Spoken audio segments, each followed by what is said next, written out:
ছোটবেলায় একদিন মাকে জিজ্ঞেস করেছিলাম, মা মুরগি কুরবানি দেওয়া যায় না?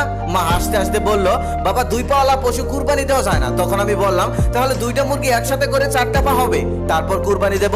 মা তখন হাসতে হাসতে ফেটে বলল আর বলল, পাগল ছেলে, যা এখান থেকে, আমি কাজ করছি, আমাকে বিরক্ত করিস না। আমার বাবা একটা জুট মিলে কাজ করতো, সামান্য বেতন পেত, সেই বেতন দিয়ে কুরবানি দেওয়ার সামর্থ্য হতো না। কুরবানি ঈদের দিন মুরগি জবাই করা যায় না, তাই বাবা ঈদের আগের দিন মুরগি জবাই করে কেটে বেছে কষিয়ে রেখে দিত। ঈদের দিন ভোরে বাবা আমাকে ডাকতেছে, বাবা ওঠ, নামাজ পড়তে যেতে হবে। ঈদের দিন ফজরের নামাজ না পড়লে ঈদের নামাজ কবুল হয় না। আমি উঠতেছি না, ওদিক থেকে মা ধমকের সুরে বলতেছে, তাড়াতাড়ি উঠ, তোর জন্য কি নামাজের সময় বসে থাকবে? তারপর আমি আস্তে আস্তে উঠে চাপ করে উঁচু করে বাবার সাথে নামাজ পড়তে গেলাম। তারপর একসাথে নামাজ পড়লাম, আবার দুজনেই ফিরে আসলাম। বাসায় ফিরে এসে আমি শুয়ে আছি, ঘুম আসছে না। ও বাসায় বাবা যায় নামাজ বিছিয়ে নফল নামাজ পড়ছে। নামাজ শেষ হলে মোনাজাতে কি যেন কান্না করে করে বলছে। আমি দেয়ালে কান লাগিয়ে শুনলাম বাবা বলতেছে, হে আল্লাহ, তুমি আমাকে কুরবানি দেওয়ার সামর্থ্য দেওনি। আশেপাশে সবাই কুরবানি দেয়, সবার সন্তানরা কুরবানির গরু নিয়ে কত আনন্দ